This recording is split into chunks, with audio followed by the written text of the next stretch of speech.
welcome back to another episode of Close to Broke. Changing up the scenery, we're in the backyard now. I want to give you guys some insightful tips on what kind of changed me from being, I guess, a bad player or a bad reg to slightly less of a bad reg. One of the main things that really everybody says, but I feel like a lot of people don't even get it or really even know what they're saying when they say it, and that's studying, educating yourself.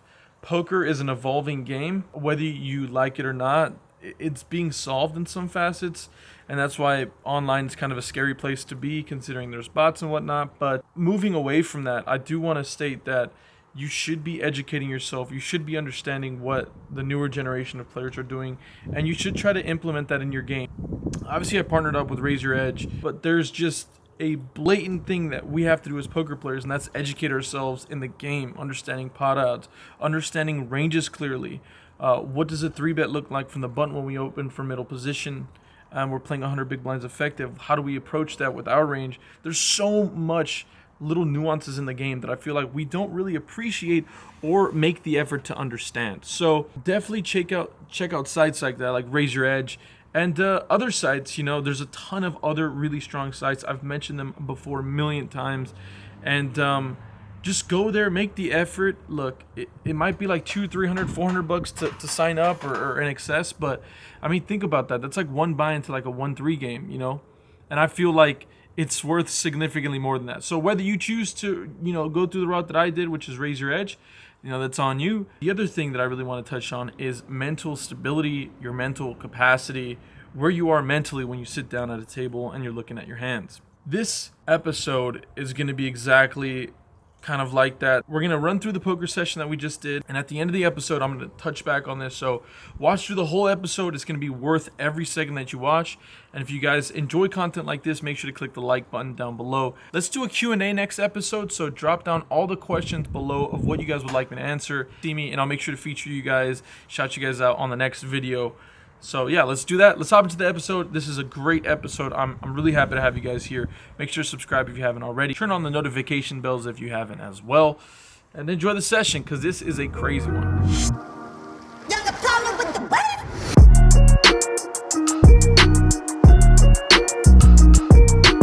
Dance, but she wanna know. Start up. Welcome back, all you beautiful souls. We're back at the World Series of Poker. Today we have another tournament to play. Last tournament vlog was a ton of fun. We ran really deep. Double stack event, 60-minute level, 40,000 chip starting stack, somewhere in that realm. Let's see if we can build off of our last tournament success. Have a nice day at the Rio, why don't we? Let's go.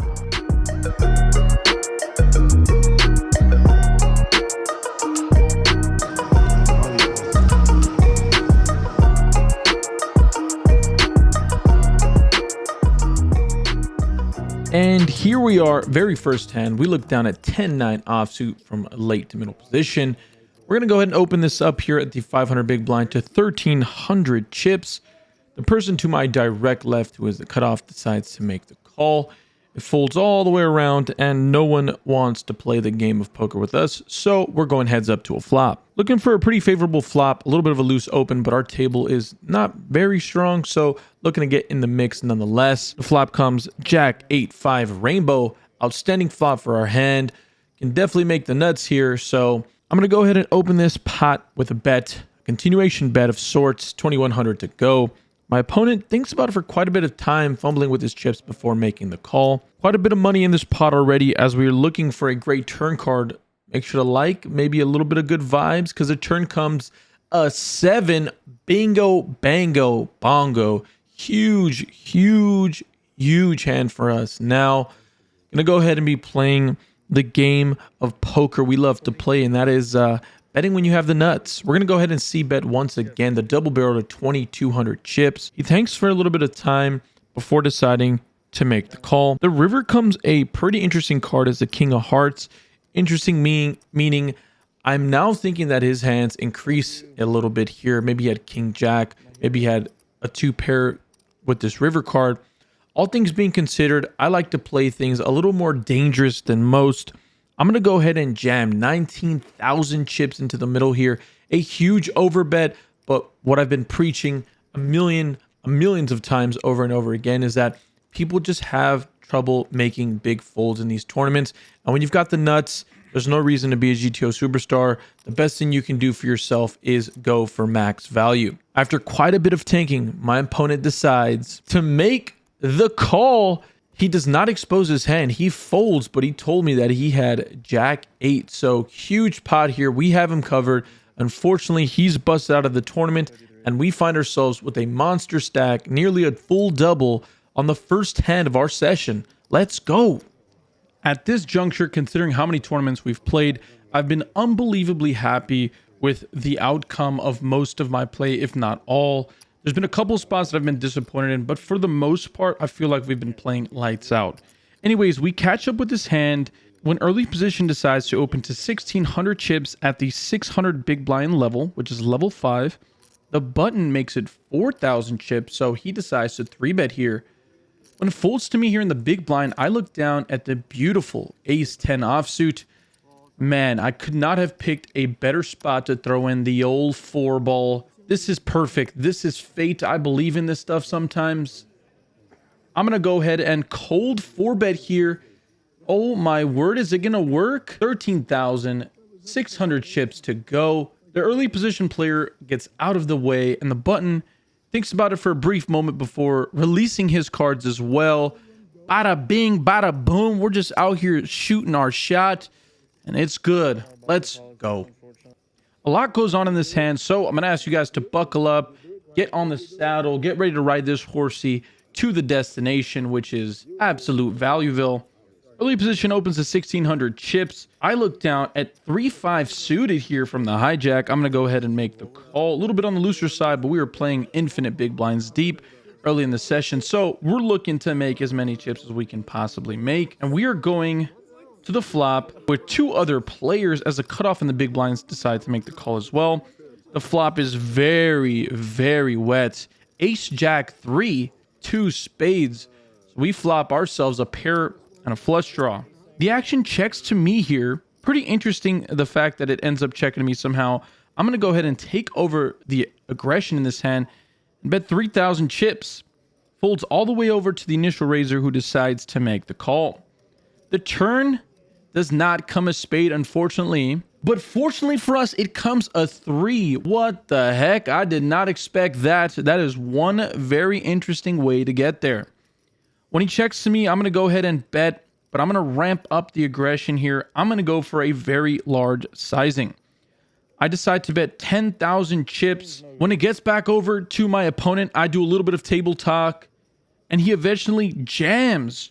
Out of nowhere, jams his chip stack in. 35k chips approximately. I snap call. He shows ace-queen offsuit. He is absolutely flustered. The river's coming and he has 2 outs. The river comes. An absolute brick. Jack of clubs. Let's go. Huge pot coming our way. Could not have made this a better situation. Just like that, we're up to nearly 80 or 90,000 chips early in the session.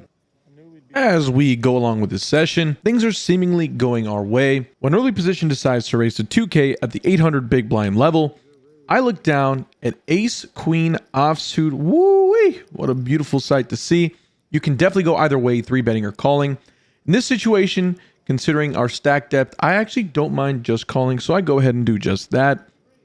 The small blind and the big blind come along, and we're off to a flop 4 ways. The flop comes ace, 10, 6, 2 clubs and a spade.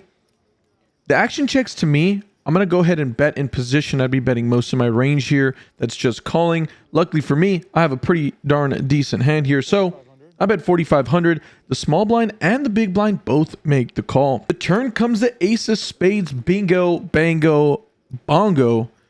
What an interesting turn card. We now make trips, but there are now 2 flush draws out there. It's about time we start charging these lunatics to pay the ultimate price as I decide to jam all in here. Huge overbet to the pot. Made it 30,000 chips effective to the small blind and the big blind. The small blind goes deep within the tank. By this time, we would have been able to watch paint dry. And unfortunately, the opponent decides to begrudgingly, that's an understatement, fold. The big blind quickly folds and the small blind goes on a huge tirade. saying that he folded the best hand for sure, starts getting, if I'm being quite fair, a little bit out of line, but it's all in good fun. He was actually kind enough to later apologize for how aggressive he was being. At the end of the day, it's not a big deal. It's a part of poker, and this is not a really small buy-in, being a 1K buy-in. So I'm happy to forgive him for this. It's not a big deal. He was a gentleman about it later on, and I think that's honestly bigger. If you're able to do something wrong and be able to admit your mistake afterwards, I mean, how can I possibly not respect that? So all good, brother. I did have the best hand, as you can see here. Anyways, off to the next hand. So as we go along with today's session, the thing that I wanted to talk about the most, and I mentioned earlier, was the simple fact that mental fatigue is something that really occurs, and it occurs very frequently in these tournament games. Early position decides to raise to 2,500 at the 1K big blind level. We look down at 10-9 offsuit. Late position in the small blind call. I'm going to go ahead and make the call here. After a little bit of studying, this is actually not a very good call going 4 ways. There's a misunderstanding thinking that you can call a little wider in these spots, and that's just not true. It's okay if your head's up, but when there's so many people in the pot, it's actually something that's not a good practice. The flop comes 10-6-4 with 2 diamonds. Anyways, we check over to the initial raiser, who decides to bet 3,500 chips. The big blind decides to make the call, and I make the call as well. The turn comes a 6 pairing the second card. I check when it's checked to me, and surprisingly, the action is checked all the way through. The river comes in 8 of clubs, so not very many things really change on this board texture besides maybe the straights getting there now. But when it checks over to the initial raiser, he decides to go huge here, betting 20,000 chips. This is an outstanding bet on his part, because it's going to put my entire range in a cage. Obviously, the small blind and myself are going to be very capped on this board texture. There is going to be an off chance where him or I have a straight, but even then he's protected, because sometimes he can have a hand like pocket 8s, pocket 4s, pocket 10s, quad 6s. There's a ton of spots where he's actually going to have good value hands like boats here. I just don't know how wide he's going to be opening from early position, what pairs he's going to be raising from that position. So this is a pretty tricky situation. The small blind decides to fold, and it's on me. I go deep within the tank, and I'm going back and forth. This is a huge polarized bet. I'm sitting on well over 110,000 at this point, so I feel like I could maybe take the blow. I don't hate my reasoning. There's honestly not a ton of bluffs he's going to have here, but maybe he's going to have ace king or ace queen high and just think he can get us off a 1-pair hand that's pretty face up by this point. Unfortunately, I decide to make the call, and he shows us the bad news. Pocket 4s for a flopped set and a turned boat. Outstandingly played on his part. Unfortunate for us that we weren't able to get away from it, but that's just what's going to happen when there's a little bit of mental fatigue, cloudiness in the mind. All good. We're going to go ahead and rock on. Let's go. If you guys are enjoying the content, make sure to drop a like, comment down below, and share the video with a friend or a loved one. If you guys are really liking the videos, make sure to subscribe and turn on the notification bell to continue to support us in our quest for WSOP bracelet and expanding our community. Thank you guys again. In this next hand, we look down at ace queen offsuit. Beautiful hand to see here under the gun. It's a 1,200 big blind level. We're going to go ahead and make it 2,600. Only the button decides to make the call, and we are off to a flop. The flop comes jack, 3, deuce with 2 hearts. We do have a heart in our hand. I go ahead and c-bet for 3,400 chips. The villain raises to 11K. On board textures like this, it's hard to understand what the heck to do. This is a super dry board. With all that being said, I'm going to go ahead and play this a little more on the aggressive side. At least this is what I'm thinking in person at the time. So I go ahead and jam, considering that I can have all the aces, all the queens, considering we block both of those hands, as well as kings and jacks in our range here. That'd be playing, I guess, a little bit aggressive. After a little bit of pondering, a few seconds to be quite honest, our opponent decides to call, and he flips over pocket aces. So the amazingly slow played hand where I decide to just blast off to him Unfortunate situation here. We're looking to catch some runners. The turn comes a queen, and the river is absolutely no more help. Unfortunate for us here. We're going to go ahead and lose a huge pot. He had about 40k. That was my effective jam size. Unfortunate for us here, but just like I was saying earlier, that mental fatigue is catching to me. We're playing on about 3 hours of sleep, and I think it's pretty prevalent by this point in the session. We're just dead tired, and we lost a ton of chips in a spot that we just did not need to. Anyways, moving on. By this point, it's been almost an hour since we've last played a hand. We look down at King Deuce of clubs, sitting on around 30k stack. We are now under starting stack for the first time in this entire session. There is a min raise here to 2500 at the 1200 big blind level. I'm going to go ahead and make the call here, defending pretty much any suited face card in this situation. And we're playing against a middle position raiser.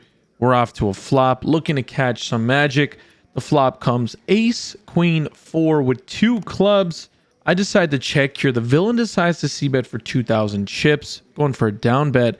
I go ahead and raise to 8,000, looking to either induce him to bluff all in here and get it all in. Even if I'm behind, obviously, I'd like to get a double up, considering the blinds are going up pretty quickly, and or just risk less chips to take it down now. After a bit of thinking, he decides to tank jam for my effective stack of 30k. He has around 35k.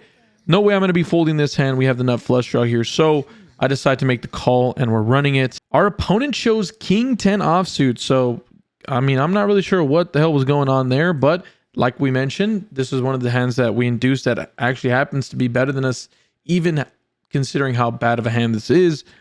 We're looking to improve here. The turn comes a 9 of clubs to end the fiasco. The river does not matter, inconsequential. We are lucky enough to scoop this pot, bringing us up over 60k, finally heading in the right direction. Let's see if we can't finally get the ball rolling. We are now off to dinner break with a very needed double up. Hopefully with the dinner break, we can get our mind right and get back into the saddle and run it up. Just finished up the dinner break, going back with like 80k in front of the vlog, Jeremy. We went out to dinner. He was kind enough. I lent my car to my sister who's here with me, and he busted the tournament, still came back to take us to dinner. Bless his soul. Happy he came through. Now we have to make day 2 because I got to put this in the vlog. 100%. I'll find a way to put this in the vlog if I have to. Let's get in there. Let's make some money, guys. Well, if we're back in the office, it's not usually good news, and I'm here to spoil that. Unfortunately, we played for about another hour and a half, and 30 minutes before the day ended, I was getting pretty short. And again, it's not like you get them into the money in these events right away, or at least on day 1, excuse me. You have to get into day 2 and play a pretty decent amount, and then you get into the money. So there was no ICM pressure. When we looked down at pocket jacks, and we decided to 3-bet jam our 20 big blinds-ish, somewhere like that, 15 to 20 big blinds, and we get called by king, queen, offsuit. Unfortunately, our opponent hit a king on the flop. We did not improve, and so is life. Unfortunate for us there. Not a big deal, though. Like I said, I think that I wasn't even mentally in it, and I feel like making it to day 2 would have honestly just kind of been unfair. Like, I don't want to use my super good run good in this tournament and play horribly bad and end up getting to day 2 anyways. Let's save that for like the main event or something. So I won't, like I said, I won't kill myself over it. The most important thing that we have to learn from this as a team here is that, look, when something happens like this, you got to be able to like step away from the table, grab a coffee, meditate, you know, call a loved one, do something to get your mind right. And I did none of those things. I just, you know, I went on dinner break, and luckily Jeremy was there. Shout out to you, Jeremy, by the way. It was an absolute pleasure meeting you. But I went to dinner break, and I didn't even make the effort to kind of calm my mind. I just kind of, you know, hung out with Jeremy and didn't even think about the situation that I found myself in, that, you know, coming back from break, I still had like 30 or 40 big blinds after that double up and playing pretty bad for the last 2 or 3 levels before the dinner break. I just kind of was just like, you know, fuck it, say la vie or whatever, you know, that means. So I think that moving forward, what you're going to see from me in tournaments is just the conscious decision to be there and to be involved. I think that's where I lack I've actually, I came from tournament poker, and that's what brought me into poker, and that's kind of how I segued into making cash game poker vlogs. Tournaments are my passion. It's what I love more than anything in poker, but there is just an obvious lack of the mental stability that I feel like I'm just lacking that in spots. And when you're playing in the World Series of Poker, these long, grueling days, you can lose sight of what you're going for and that the goal. Some people it's the money, some people it's the glory, some people it's the bracelet, whatever it is, there is something at the end of the tunnel, and if you're not fixated on that, if you're not focusing on that, you're going to really lack in these spots. And I think this episode is just, Blaine is showing that unfortunately I lost a little bit of the sight, and even a little bit is enough to get your mind off and just play really bad poker. I think my end of the tunnel that day was getting to the end of the day. Like, I just wanted the day to be over. So anyways, we live and we learn, and more importantly than anything, with the help of Raise Your Edge, I'm able to focus up, understand these spots a little better. And like we talked about that 10-9 spot earlier, it's somewhere that's obviously been a leak in my game. And after some studying, it's a spot that I'm just supposed to fold like every time. It's not good. It's reverse implied odds playing multi-ways with such a bad hand. So I'll remember that for the next time. I'm going to do my very best to continue to play some better poker. And more than anything, I promise you guys we have some unbelievable cash game sessions in store for you guys. Some of the biggest wins we've ever had in our lives. And the heater continues. When we're off the tournament poker felt on the cash games, we have been being blessed beyond belief. I appreciate you guys as always. Make sure to like, comment, subscribe. Turn on that notification bell if you haven't already. And more than anything, you have yourselves a wonderful day. Run good. Comment down below where you guys would like to see me play. Deuces.